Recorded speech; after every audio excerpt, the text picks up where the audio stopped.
Everybody ready?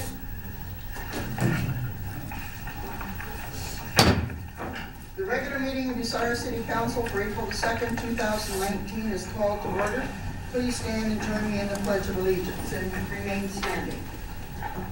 I pledge allegiance to the flag of the United States of America and to the republic for which it stands, one nation, under God, indivisible, with liberty and justice for all. This time, we'd like to take the time to remember Don Wilson and his passing this Saturday for all the years of service to the Bucyrus Kiwanis Club. He was so instrumental for all the things that we did over the years, so we'd just like to take a second to remember Don and his family. May he rest in peace. Roll call, please.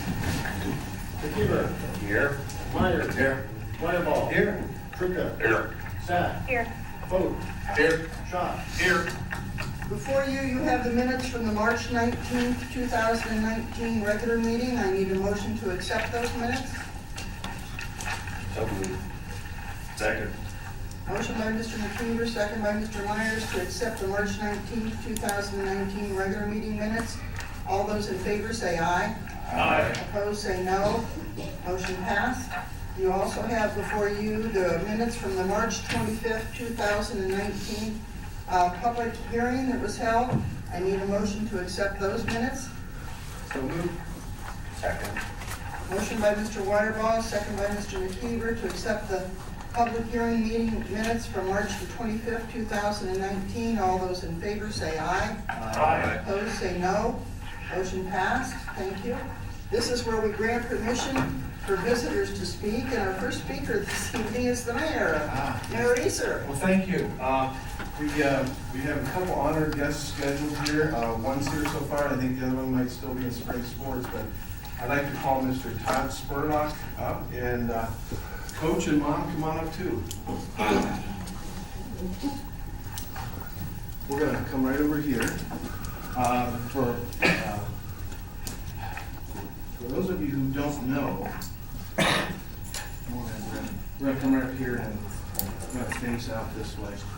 If you're a high school athlete, one of your goals, I think, is to be maybe a league champion, and to do well and have fun. But we have in front of us tonight a state qualifier for 2018, 2019 state bowling tournament.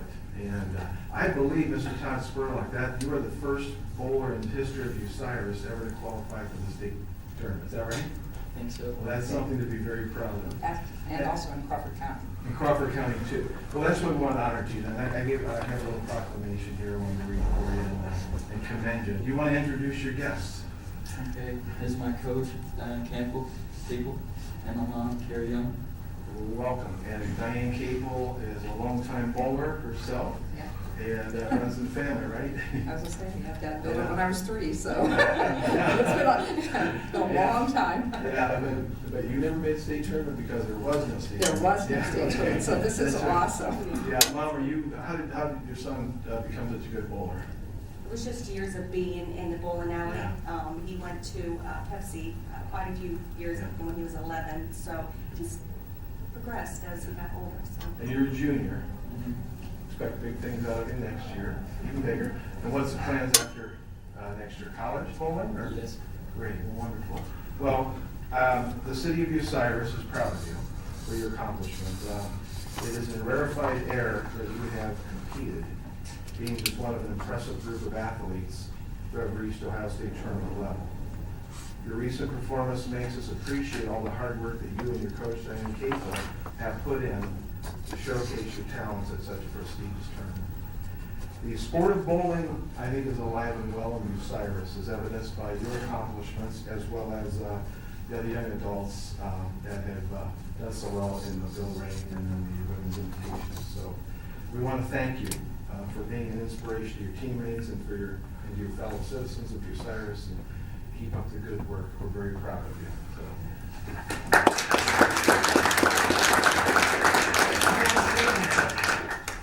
I know you're a man of few words.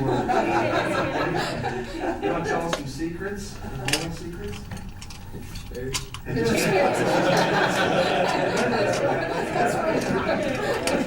Okay, we're gonna get some pictures here, so you wanna grab one and then I'll grab, yeah, squeeze it in.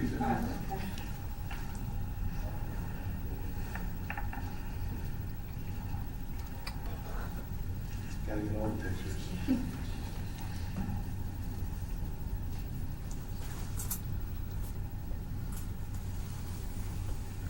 Okay, very good. Thank you again. Thank you. See you. All right.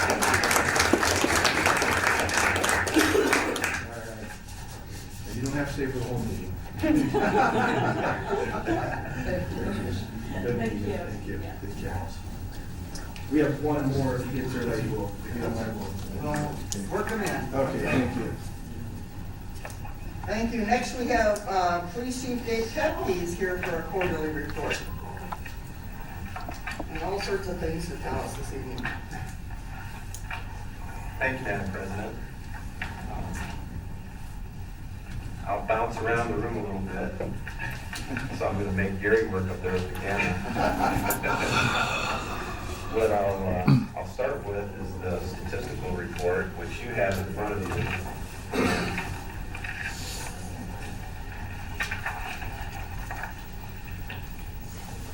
I set it down somewhere, but I've memorized it already today. I'll tell you this, as much as we hear about society coming apart at the seams, everywhere you look, every venue you look, society is not coming apart at the seams here. Society is together in Crawford County, and things are happening in tremendous improvement that you don't see, and it's in the statistical report. Last year, we were under 10,000 calls for service for the first time that I could ever report, and that pace continues. 2017, 2018, and 2019 first quarters also show the same trend of a reduction in calls for service. The police reports themselves also have trended down. There are areas for concern. There's always going to be crime. Anyone that thinks there won't be problems, I think we know there's always been problems. As long as man's been on this earth, there's been problems, right? And I always talk about the police are not perfect. We're people too. We just are here to serve you, the citizens. We're citizens too, and we share the concerns you have, and we have the same concerns in our own families. And first and foremost, in Crawford County, we face the epidemic of addiction. And in Crawford County, in the first quarter, I want to say thank you to the Adam H. Board for a $20,000 grant, which afforded us the quick response team, or opiate response team, if you will. And I'll get into this a little bit more, but these door hanging bags, members of our police department and volunteers in our community have been going around to people that have overdosed and offering them the opportunity to seek intervention, a choice other than jail, death, or more suffering for their family. Because for the past 3 years, our people in our community, people out there that have experienced suffering, have taken it upon themselves to try to encourage others to go seek help rather than wait until the officer has them in the back of a police car. Intervention does start in the jail cell. It does start in the back of the police car, but it also has started in our lobby. People have come into the police department asking for help. Just yesterday, 5 o'clock in the evening, a young man came in the department. He had been in an overdose. I was the officer asking for someone to bring Narcan to his car in a parking lot 3 weeks earlier, and he went to jail. He was caught up in a situation of criminal activity, and we'll see what happens. But yesterday he was here saying, oh, by the way, I am interested in talking to you about some help. So there is the heroin opiate prevention effort is happening here. It is working. We do have the Adam H. Board supporting us. And now we are involved with the Crawford County Municipal and Common Police Court. And we met with the Crawford County Bar Association. And this week we've had 2 individuals diverted from their sentence in the Crawford County Justice Center. to Teen Challenge, which is an intensive inpatient program. They've taken it upon themselves rather than sit in jail, not being productive in our county jail. And they are going to work hard on improving their situation at Teen Challenge. It's hard work. They're going to work harder at Teen Challenge than three meals and a cot at the jail. That being said, I 100% want to encourage everyone to keep our jail funded 100% the way it is today. We have been at our crime statistics, which a reduction of over 50% in burglaries, larcenies, thefts, overdose deaths. We are now at the opposite end of the state of Ohio per capita in overdose deaths. And that is a direct result of the action of volunteers in our community, a judge who says there's no way we can't have consequences for this behavior, and law enforcement that has said enough is enough. But it's easy to just lock somebody up and throw away the key. The hard thing for people to wrap their heads around is that law enforcement also will help you. Law enforcement, members of law enforcement don't just automatically buy into the idea. Detective Keegan was there at the window when the man came in yesterday. How do you feel about that when somebody comes in and is like, is that something when you came up in the police academy you thought you'd ever see? But it was a surprise, especially from that individual, wasn't it? That's somebody you might,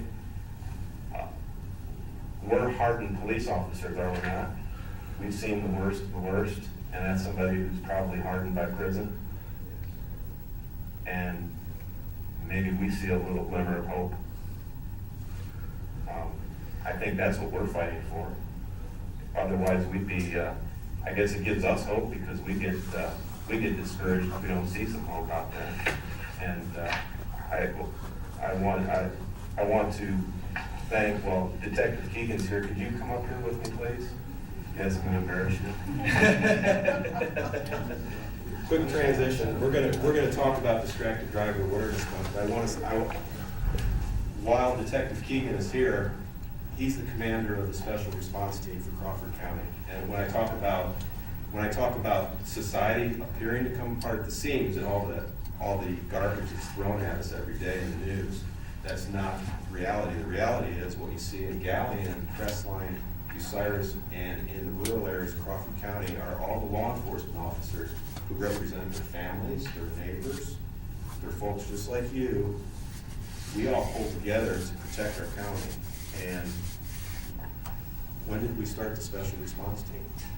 About 4 years, probably 5 years ago, when it became an SRT team, a full-fledged one. And how many hours a week do you have Do training? you want to turn that microphone, bring them that direction? Yeah. We're always doing some sort of training, but we have to get in at least 4 hours a month or 8 hours a month is what we try to get in. The number you're trying to get in for the year is 96 hours of training for the SRT team. That's just specialized training, just for what we do.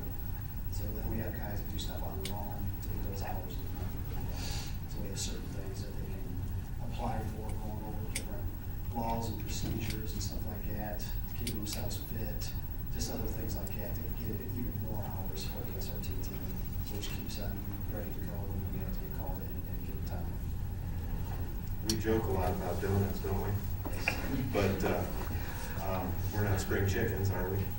But I think our department has fitness every year, and I look at the SRT team, and most of the officers are actually senior officers, but you're some of the fittest officers I've ever seen. And yes, Bill and I talked about the auxiliary from the 1970s. I wasn't quite that old, but are we more fit today than the staff we had in the 1980s? No offense to them. I'm putting you on the spot. Well, I've seen a lot of changes, definitely for the better. Yeah. We train hard because we don't want to have to use force. And in the numbers, you see reduction in crime, but the reflection of the reduction in crime is from applying resources towards advanced training. Our officers are trained better than they ever have been, and they need to be trained more. And the investment in training is a direct result of investing in our Justice Center. People in Bucyrus ask me, well, I'm looking at my tax bill, why am I paying for the Crawford County Jail?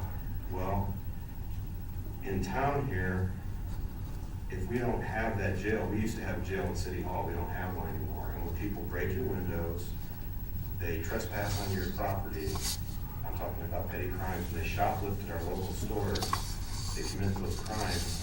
If there's nowhere to have consequence for the offenses they commit, they don't see any consequences and they commit them and we rearrest them. And that's what we saw in the 1980s and 90s when the jail was temporarily closed. There were over 700, 800, maybe 1,000 people that had committed crimes that had nowhere to serve time, so they saw no consequence to what they did.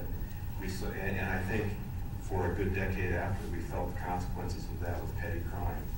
And I think by having our justice with the jail built, we've kept the jail full. Unfortunately, it's not a good thing to have to keep the jail full. That's not a sign of a healthy community. But crime has reduced. We're doing some tremendous things with our school resource officer program, our neighborhood watch. And I'm sorry, I'm going to take a few more minutes talking about our social services. But the social service network in our community is stronger than it's ever been. And that's part of it. Is the hard things are doing those soft things that keep people out of trouble. So it goes hand in hand. So we can't just look at a reduction in crime and think that we can not support the funding that goes. If we cut our funding for the jail, our training for our special response team is going to be cut, I'm afraid to say. And that directly impacted us having a face-to-face encounter with evidence of drug cartels from Mexico in Crawford County. I can't get into that more with you, but you should be terrified with knowing that cartel activity was in Crawford County. It's been in Crawford County longer than we want to know. That's the reality of it. I don't think I can sugarcoat it. Should I sugarcoat it? No, I shouldn't, because that's somewhere between $5 and $15 million of economic impact in our county, money that just leaves. We just had a police auction. Crawford County monetizes drug trade with product. Probably unreported crime was not. That was probably property that was monetized to $5,000 or $7,000. Half of it unreported crime, traded for drugs. And that's directly tied to illicit drugs that are transported from out of country. And our special response team trains to have encounters with those individuals. And I want to say a big thank you to Chief Satterfield, Sheriff Kent, Chief Shook. And Crestline is now contributing to Crestline, participating in the team. It takes a group effort because we're small departments. We all have to share resources. We're not wealthy by any means, none of us are. But together, we've put together a great team, and we've done a great. For what we've had, and we started out small, had stuff donated to us. You've probably seen the bridge truck. We was able to get that. We utilized it, and we started that team out using just a regular cargo van. Just doing search warrants just in a regular van. So then we moved up to some armor, and ended up getting the Humvees, and we used the lawn since it's armored up, so that we're able to keep our guys safe in that way. And that was all stuff that we was able to get through either grants or they were given to us for a buck or something like that through different programs. So we was able to look for that stuff. Some of the equipment that we have, there's a very good welder there, Gavin, at their fire department. He's welded us like a bunch of tools. So we utilize something that we get over than we have on the team.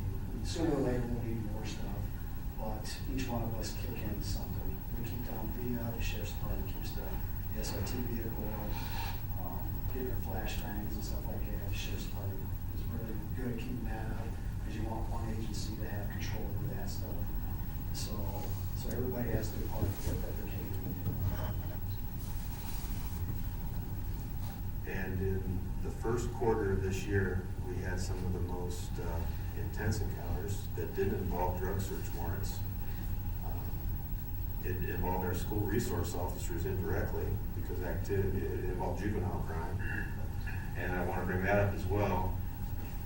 In the activity report, we see a reduction in activity, but we also have to, it happened in two areas. We have reduction in legal service, which is income tax cases. We also have reduction in traffic stops. We have one fewer police officer, and of our one fewer police officer, two police officers are full-time working with juveniles. So they're not making traffic stops. So I think that explains that number itself. The rest of the department is making the same amount of traffic stops per day. If you look at it quarterly, 190 some traffic stops in the first quarter. Yes, the officers are out there watching me. If you drive too fast, you'll get stopped. Slow down out there. It's distracted driving law. But that being said, the school resource officers are doing a lot of work that doesn't appear in a statistical report because they're doing intervention as well. Juveniles are not going to be held in a jail. They commit, in this case, it was a serious felony, equivalent of a first-degree felony that someone could do 10 to 25 years in prison. And the SRT, did you want to explain how that happened? It just all came about. The guy was on juvenile, he's on an ankle monitor. He's not posted, he's house arrest. Of course, juvenile court gets a ping on his ankle monitor that he had left. It's another area. They knew that's where his girlfriend lived, so they want to investigate. So this leads to going to try to make contact with him. Can't get a hold of him right away. Dad finally gets home. He lets the officers in, and they discover that she was assaulted. He wouldn't let her leave the house, and he was still in the house, but he got access to Dad's guns. So now he barricaded himself into a house that belonged to somebody else, so then they had to call us in to try to get him out of that house. Luckily, he's seen what was coming down his way, seen everything developing outside, and he decided it was time to give up. Once we started talking to him, they're getting to come out. So they had the results that we wanted. Nobody got hurt, and was able to talk him out, which is what we tried to do first. You don't want to go hands on somebody if you don't have to. And so everything worked out well. But like she was saying, he's a juvenile. He goes and spends a day at juvenile court, and then he goes down to the detention center down there for a little while, and they decide what they'll do with him from there. But he's not going to get the same thing as an adult would. In a case like this, so we call Galleon in Crawford County and anyone else for mutual aid, and we'd rather go with more security than not enough security, and being in a threatening situation, have to use force when we present an overwhelming secure presence. The likelihood of using force is reduced immensely, and we're grateful that there was no force that was necessary in that case.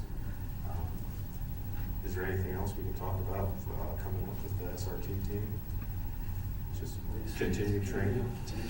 And we do pledge to keep working hard and keep the jail full with anyone. And we also pledge to keep working hard with our quick response team. And anyone that does not want to go to the jail can ask for Operation Hope. And a couple of our officers, one who's on the SRT team, actually completed recovery coach training. Totally different spin on police training. I myself never thought I'd play the role of a sponsor for someone going to Alcoholics Anonymous and or Narcotics Anonymous, but we've been thrust into that role, as many in the community have, and it's actually probably extended my career as far as I feel like a new officer, because it's invigorating to see something good coming of the work. And I think you saw a glimpse of it yesterday when somebody comes to the window actually asking for help. It's not the same routine. It's not like you're spinning your wheels and not seeing any progress. And there's hope in that. It sounds cliche, but there's hope in that, right? The individuals from search warrants or from arrests have been in recovery coach training and are now helping others stay out of trouble. They're clean and sober, 1 year, 2 years, 5 years. They're in our community and they're helping others stay out of trouble. Our overdose fatalities are down. They're still happening, much less often. When I said there's concern in the report, it's methamphetamine. People have actually rationalized that it's logical to use methamphetamine rather than heroin. And methamphetamine is just as dangerous, just as damaging to your body. We saw it firsthand yesterday. It keeps us busier. Our disturbances and domestic cases, assaults, all have gone up slightly, but it keeps us busier. And I think you'll see disturbances and property crimes go up slightly. It's just, it's a different disease. It's part of addiction.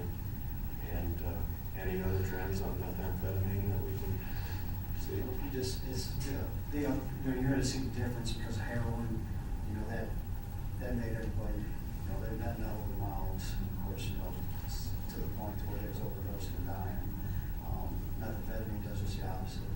That keeps them tweaking, they're up for days, and they don't know what to do with themselves, so that's when they start getting jammed up and start getting in trouble. Then the other SRT call out that the chief was referring to, that was a guy that was on meth. And the hospital able to talk to him, and he had enough sense still in his head there that, okay, I'm gonna come on out, take care of what I got myself into. But that's what we were dealing with him, because he was on a meth high for several days, and that's what we had to deal with. I know I'm throwing a lot at you, but in a way, this is much longer than I had for the year-end report, but the first quarter of this year, this is kind of how it's been incredibly busy, has it not? And again, none of the statistics lie, and liars use statistics, something like that.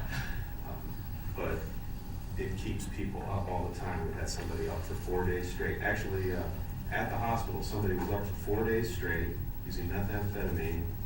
Our officer, in the role of crisis intervention trained officer, SRT officer, knows the individual from prior domestic calls, and the officer knows that Operation Hope is a resource. This person on methamphetamine, but coming off of, let's say, detoxing from methamphetamine is different than detoxing from heroin. He is now in rehab in Fremont. We don't have much for residential rehab inpatient in Crawford County. We have, again, grassroots effort to have some beds in Crawford County for that. There's a great program in Fremont that was started called Surest Path to Recovery, 24/7. They take people in, and it's a converted nursing home for men in Fremont, a converted nursing home in Bloomville, just north of the county line for women. So our officer called Operation Hope to get a volunteer who took the individual. He wasn't going to go to jail. The hospital wasn't going to keep him. He was going to go straight back to the street and probably lead to 1, 2, or more police calls. So why not at least go there and get some professional help? So we'll see how that turns out. Real quick, might as well transition to distracted driving month, right? And let's hold this up. This is our gift to the city for the front porch there. So, Can you bring it over here so Gary can get a picture of it? Need help? I know, Gary King's got that? he He said says go move further. this way further. Go further, keep going. There you go. All right. So we'll ask that this be posted up front. There's more that we'll have at the parks and at the schools, but 94% of more crashes are driver error, and more crashes are simply because of distraction. And it's not just the cell phone. Who's looking at their cell phone right now, other than the news media? Okay. You looked right back down at it, didn't you? So it's so challenging. In your car, you probably have other distractions in your car. Besides the phone, you have the radio. And there's so many different distractions. I gave the National Safety Council information to Kim and Jerry there, so we'll publish that on Facebook. I'll talk more about it tomorrow. We'll have Facebook Live. I'm gonna try to do chat with the chief and see how embarrassing I can. Gary, will you help me with that? Yes, sir. Okay. So anyone listening, if you want to throw some questions my way, type the questions in. I'll try to answer your questions. Captain Greathouse and Lieutenant Dorsey are with the Ohio Crime Prevention Association this week in training. They're going to be certified crime prevention specialists. Their focus, I'm sure, is going to be crimes against seniors. 31% or fewer households in Crawford County have children under age 18. Delaware County has 41% or more homes with children 18 and under. We're an aging community, and most senior crime is unreported. So I'm afraid also the numbers here look like they're going down, but in the meantime, I did spend time on the phone today about a young lady who might have things stolen from her home, money stolen from her home because she's elderly and is losing her capacity to be aware of her surroundings and time. And her family's not aware that maybe the neighbors are taking advantage of her. She's a nice person and she lets anyone in her home, and maybe people are going to take advantage of that. That's just one small example of what could happen. We ask everyone to watch their neighbors, part of neighborhood watch, and that's why we're having a chat with the chief. We're going to have Captain Greathouse and Lieutenant Dorsey come back, and they're going to have a boatload of talks they can present in different neighborhoods. We're going to try to have more neighborhood talks. The weather's, obviously, it's that time of year. We need to get out and have neighborhood talks. We have to avoid scams online, scams on the phone. Who's had a phone call lately? Who wants to? Who's tired of the phone calls, right? Unbelievable. The telemarketers are out of control, and seniors are targeted 80% of the time. Seniors are lonely and they don't want to hang the phone up. And it's not too rude to be shrewd. It's probably best when you receive a call that you don't know who's on the other end to hang it up. Hard to do.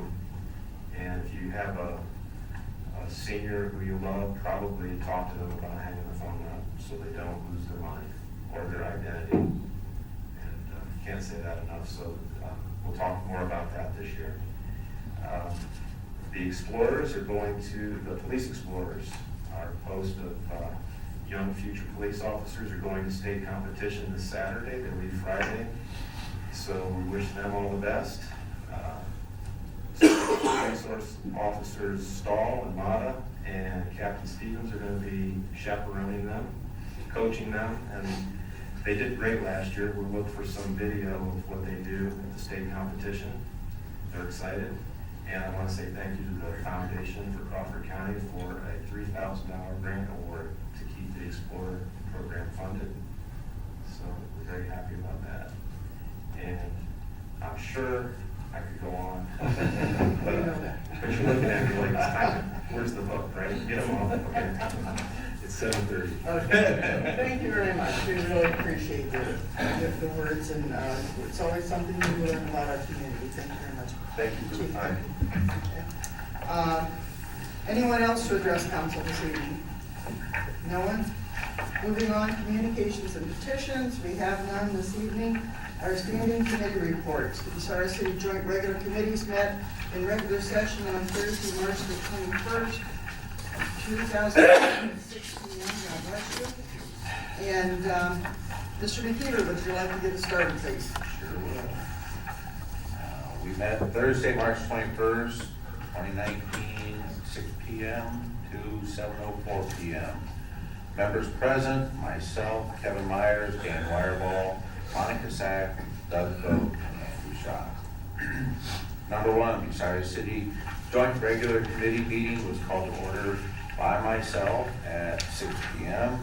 Public participation, there was none. Order of committee business. A, Plating Committee met 6 p.m. to 6:12 p.m. Zoning variance notification protocol. Members present, Monica Sack, Kevin Myers, and myself, Chair. zoning, number one, zoning variance notification protocol. The committee received a letter from the city's Board of Zoning Appeals expressing support for a committee proposal to modify the notification protocol by posting the board's meeting details on the city's website, social media account, and Access TV channel, as well as requiring applicants to post a sign on their property with the same details. The board passed a resolution of support for posting of signs on the applicant's property for 14 days prior to the hearing. The committee suggested 3 changes to a draft amendment of codified ordinance 1147.06, notice of public hearing requiring zoning variance or appeal application to have signs posted on their property 14 days prior to hearing. In section 2A, the cost of a replacement sign was changed from $25 to $10. In section 2C, it was suggested that signs be posted by the city zoning officer or his agent. In section 3, it was suggested that the applicants who move, alter, or obscure a sign have their application terminated. SAC made a motion to request legislation making the above amendments to the codified ordinance 1147.06. Notice of public hearing with a second by Myers. Motion passed by voice vote. Number 2, McKeever recess the planning committee at 6:12 p.m. Any questions for Mr. McKeever this evening? Moving on, Mr. Myers. Health and Safety met from 6:12 p.m. to 7:04 p.m. Members present, Mark McKeever, Andrew Schott, and Kevin Myers, chair. Item number 1, the car show street closures. Bucyrus Lodge number 68 for Fraternal Order of Police has requested permission to close several streets on June 8th for the Cruising with the Cops Custom and Classic Car Show. Except for the date, there are no changes from the previous year's request. McKeever made a motion to request legislation authorizing the Safety Service Director to close the various streets on June 8th for the event, with a second by Myers. Motion passed by voice vote. Number 2, Fire Department equipment. Bucyrus Fire Department Captain Chad Schwemley noted that during a recent fire, the department experienced an equipment failure on engine 3 and that the broken part may be obsolete. The vehicle is 21 years old. The city is still in the running for a FEMA grant to help pay for a new engine. In the event the grant doesn't come through, an engine could be obtained via a short-term lease, or a new vehicle could be purchased, which can cost anywhere from $400,000 to $700,000. Objections were voiced to acquiring a used engine, given that it's potentially life-saving equipment. The matter was continued. Number 3, derelict properties. Updated legislation from other communities concerning vacant buildings, rental property registration, and certificates of occupancy was distributed, in addition to a streamlined version of the International Property Maintenance Code. Law Director Rob Ratliff distributed a news article on commercial vacancy rates in Sandusky following that city's drafting of a vacant building ordinance. It was stressed that the city should not penalize property owners who have not done wrong. Ratliff noted that the legislation under consideration could benefit emergency personnel by quickly informing them who is responsible for a property and its condition, and that it would shift the financial burden of caring for vacant properties from the city to the property owners. In order to gather comments from the public on these issues, a special health and safety meeting was tentatively scheduled for late April. Robert Irwin, 410 Mater Drive, spoke in opposition to a rental property registration. Number 2, Myers recessed the Health and Safety Committee at 7:04 p.m. Okay, thank you very much. Any questions or comments regarding the Health and Safety Committee Yes. minutes? Mr. McKeever? Yes, on paragraph 1, the second was by Mr. Schott, not Mr. Myers. I was wondering that as I was reading. We said normally chairman does the second. Okay, that should be who? Andy made this. Mr. Schott? And then on the back for recess, I'm guessing it should be number 4.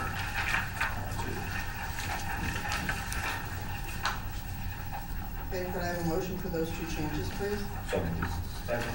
Motion by Mr. McKeever, second by Mr. Peter. Vote, all those in favor of those 2 changes, say aye. Aye. Opposed, say no. Motion passed, thank you. So as modified. And then wrapping up, from the joint regular committee meetings. Item 4, public participation, there was none. And number 5, Mike Myers asked for a motion to adjourn the joint regular committees. Motion by McKeever and seconded by Sack to adjourn at 7:04 PM. Motion passed. Thank you very much. Moving on, Traffic Commission, we don't have any minutes, but anybody have any traffic questions regarding anything for the mayor? Nothing? I think some closures and things are upcoming in the service director's report, correct? Yes. Okay, so we'll hit all those. Okay, nothing? I need a motion to accept the committee minutes as modified and related committee reports collectively. So moved. Second.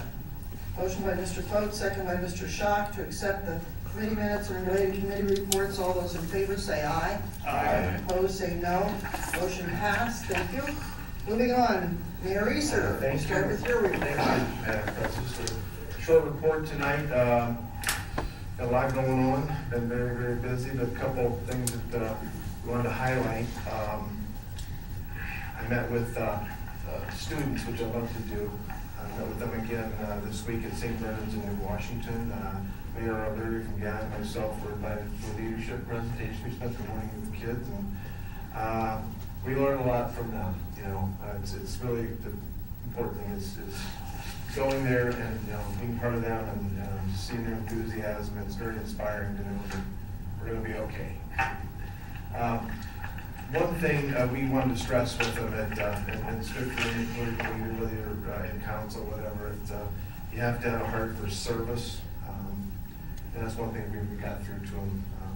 We also mentioned that the current state of politics, you have a lot of noise and social media attacks that should discourage them from taking leadership positions in their communities and beyond.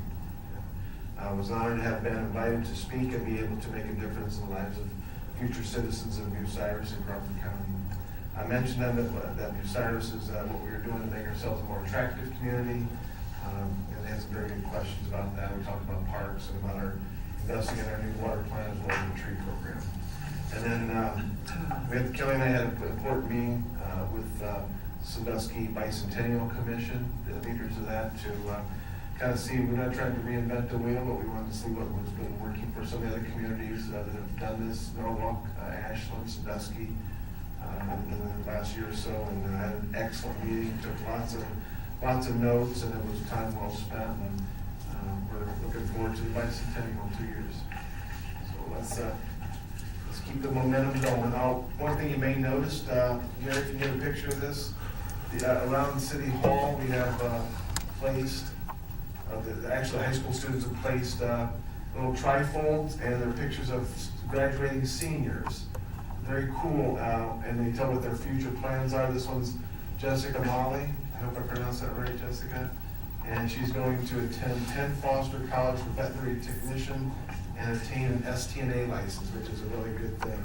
Her favorite activities are art club, band, and peer mentoring.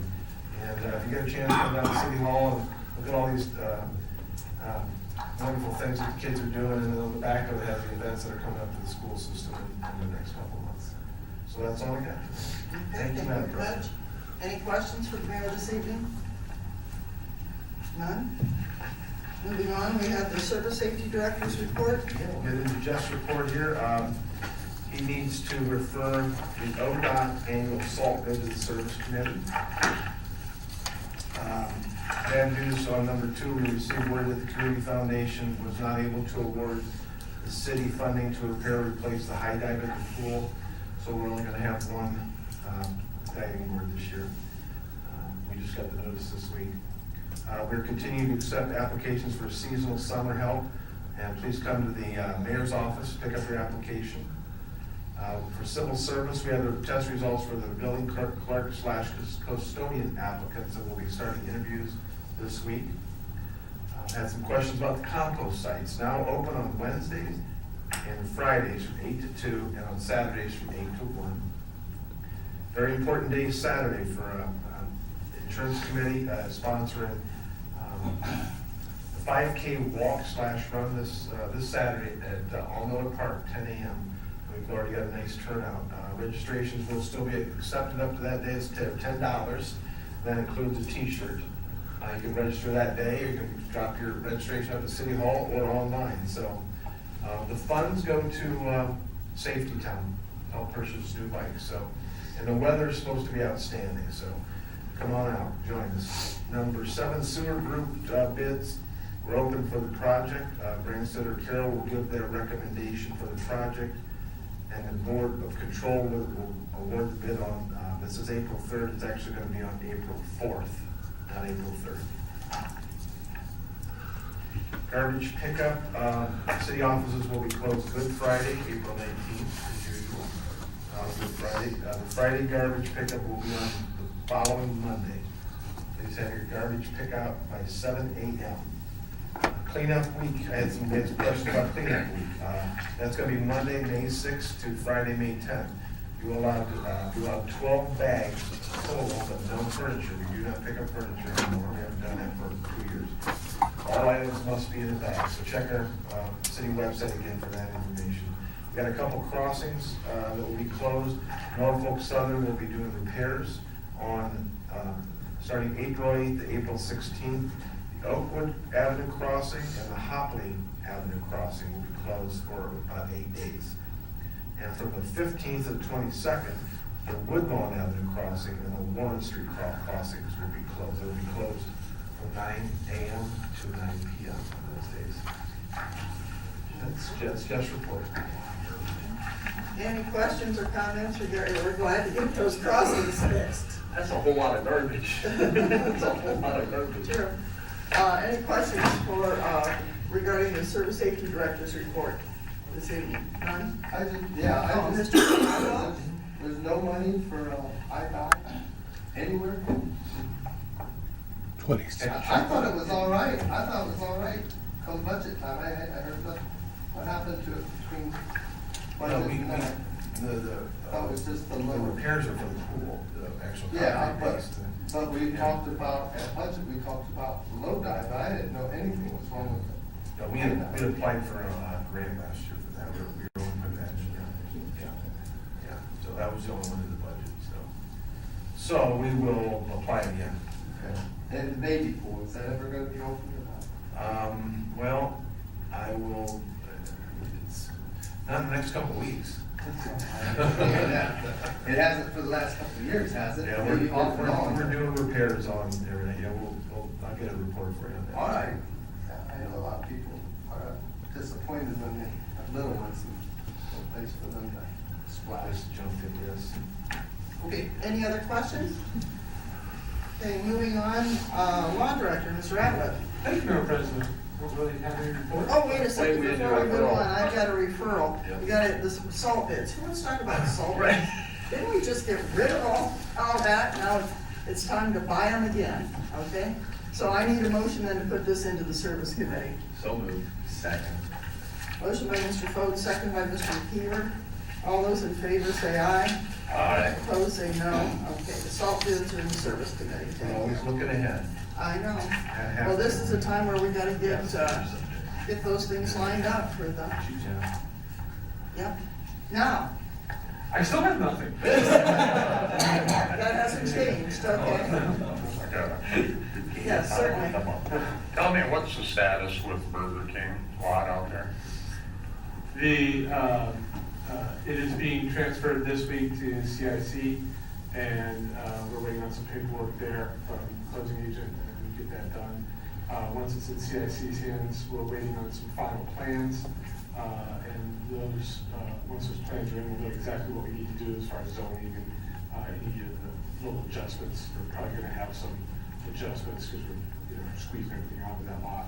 So CIC will take it through that zoning process, and we expect, we've been in contact with the company, we expect that probably get closed late April or May, and they want to get started on construction right away. The reason I asked too is I had a couple neighbors out there that have some concerns, and I was hoping maybe that, will there be something where some of the neighbors could put some of their concerns together with a meeting with you and. Certainly, and there'll also be public meetings, CIC will have public meetings with the zoning when CIC goes to zoning that, ask for any variances or changes or anything like that, with respect to that law. So all those will be announced. Okay. And I know Landon was working on that timeframe schedule yesterday, so.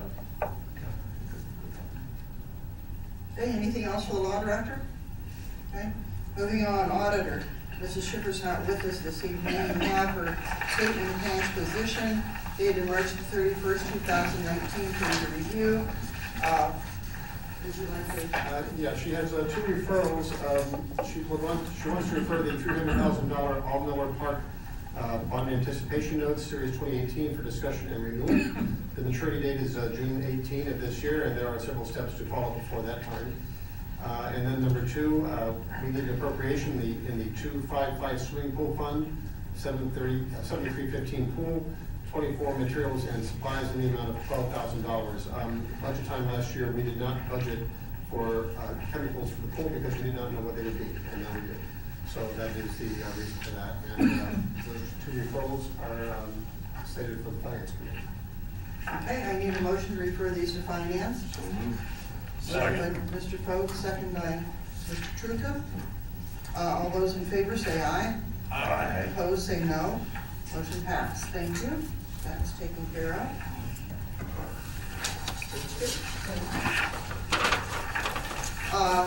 Treasurer's report for February of 2019. Oh, financials from the auditor are also in there for you to take a look at. And if you have questions or anything, they can be brought up Thursday at the finance committee meeting, okay?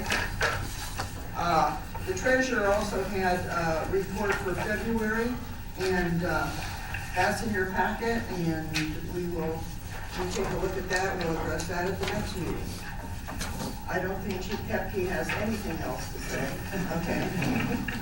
One more thing. Coffee with the Cop was great at McDonald's. I wanted to thank Scott Nickel for hosting. And we're going to do it again, I hope. Okay. Fire Chief's not with us this evening. I need a motion to accept the city officers' reports. So moved. Motion by Mr. Myers, second by Ms. Sacks to accept the city officers' report. All those in favor say aye. Aye. Opposed, say no. Motion passed. Thank you. This is the time for visitors' input regarding reports of standing and special committees and of city officers. Does anyone care to address council this evening? No one? For consideration of proposed legislation for the first time. We have 2 pieces of legislation. We have an ordinance and a resolution. Ordinance number 23, 2019, amending and supplementing section 1147.06 entitled Notice of Public Hearing of chapter 1147 entitled Appeals and Variances of part 11 entitled Planning and Zoning Code of these codified ordinances of the city of Bucyrus, Ohio. That's referred to the planning committee. Resolution number 211, 2019, authorizing and directing the Service Safety Director on behalf of the City of Bucyrus, Ohio, to ban vehicular traffic, including bicycles, except authorized emergency personnel, on Saturday, June 8, 2019, from 7 a.m. Eastern Daylight Time to 12 a.m. Midnight Eastern Daylight Time on East Bourne Street for the food court, from 12 p.m. Eastern Daylight Time to 12 a.m. Midnight Eastern Daylight Time along Sandusky Avenue, from Mary Street to Oakwood Avenue, as well as the 100 blocks of Mansfield Street and Washington Square, the 100 block of East and West Rensselaer Streets, the 100 block of West Warren Street, and the 100 blocks of East and West Charles Streets respectively, allowing access by local traffic and safety service personnel to the alleys located between Walnut Street and Sandusky Avenue, as well as the alleys between Poplar Street and Sandusky Avenue, in order that said streets may be utilized temporarily as a Cruising with the Cops Custom and Classic Car Show parade route for an expected 600 custom and classic automobiles, more or less, and to provide as well sufficient parking facilities for the public display of said automobiles, said special event to be sponsored by the Fraternal Order of Police, Bucyrus Lodge number 68, must provide for and erect all signs needed to reroute state highways according to the directions of the Service Safety Director and Chief of Police. The Service Safety Director and Chief of Police are hereby authorized to make the necessary arrangements for the rerouting of affected traffic on both federal and state highways passing through subject areas to facilitate the orderly movement of traffic during the aforesaid time period through the city of Bucyrus, Ohio. That is referred to the Health and Safety Committee. Okay, thank you very much. Ordinance number 23-2019 is referred back to planning. Resolution 211-2019 is referred back to Health and Safety Committee. Did I do the accept? I didn't do that. I need to accept this as the first reading. Second. Motion by Mr. Foat, second by Mr. McKeever to accept this as the first reading. All those in favor say aye. Aye. Opposed, say no. Motion passed. This is a time where we have public participation. Any member of the general public may present their input or comments on legislation that has been read for the first time. Does anyone have any comments about the legislation this evening? None? Do we need a recess? No, thank you. Okay. The committee reports on pending legislation. Finance Committee? I'm sorry, Planning Committee. Yes, planning committee is favorable to ordinance 23-2019, the zoning variance notification protocol. Thank you. Health and Safety Committee? Health and Safety is favorable to Resolution 211-2019, the car show street closures. Okay, thank you. I need a motion to accept these reports. So moved. Second. Motion by Mr. Wireball, second by Ms. Sack. No, Mr. Shaw. Sugar shot. Your choice. My choice. Okay, Mr. Shaw. All those in favor say aye. Aye. Opposed, say no. Motion passed. Thank you. For further consideration of pending legislation, for the second and third readings of proposed ordinance number 23-2019, which is the zoning variance notification protocol, do I hear a motion to suspend the rules and waive the reading of the caption and text? So moved. Second. Wireball. Yes. Myers. Yes. Trucca. Yes. Sack. Yes. Foat. Yes. Schott. Yes. McKeever. Yes. Ordinance number 23-2019. Do I hear a motion to adopt proposed ordinance number 23-2019? So moved. Second. McKeever. Yes. Foat. Yes. Schott. Yes. Myers. Yes. Wireball. Yes. Trucca. Yes. Sack. Yes. Ordinance number 23-2019, the zoning variance notification protocol is duly adopted. For the second and third reading of proposed resolution number 211-2019, which are the car show street closures, do I hear a motion to suspend the rules and waive the reading of the caption and text? So moved. Second. Wireball. Yes. Foat. Yes. Schott. Yes. McKeever. Yes. Myers. Yes.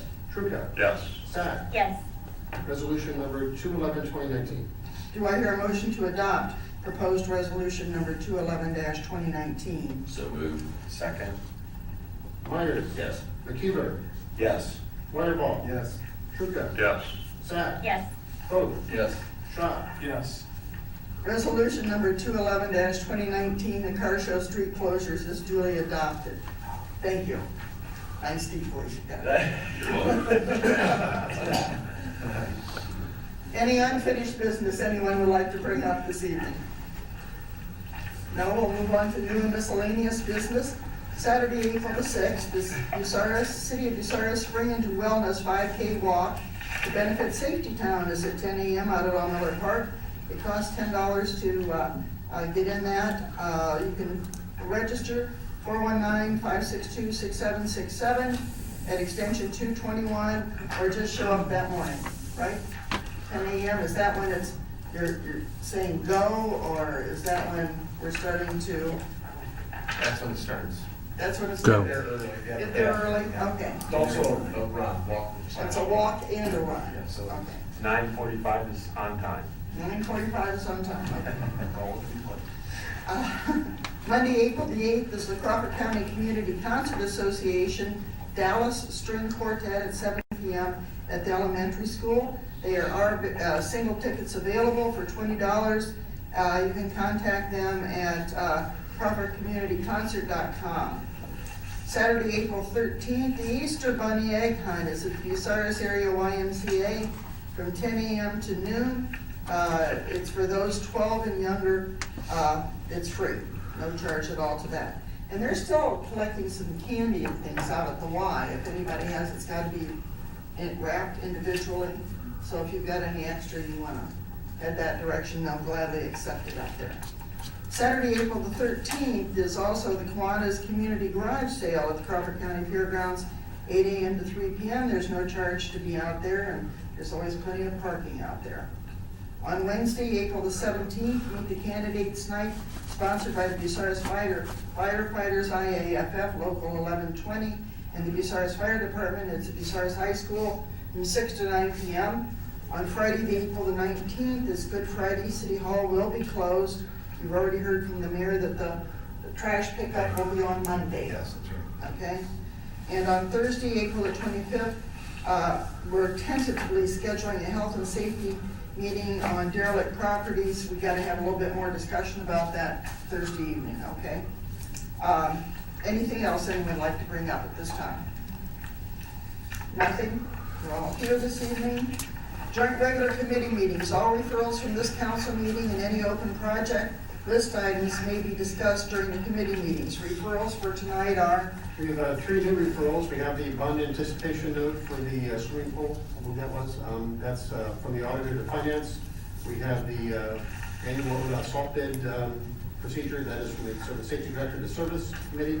And we have the appropriation from the auditor to finance. In committee already, and on the agenda for Thursday will be the proposed zoning change for South Hopper and South Walnut. That is in planning committee. That is what's coming out of public hearing we had last week. And that is all I have at this time. Okay, thank you. I need a motion to adjourn. So moved. Second. Motion by Mr. Fox, second by Mr. Truca to adjourn. We are adjourned at 8:01 p.m. Thank you. Ed, I contact.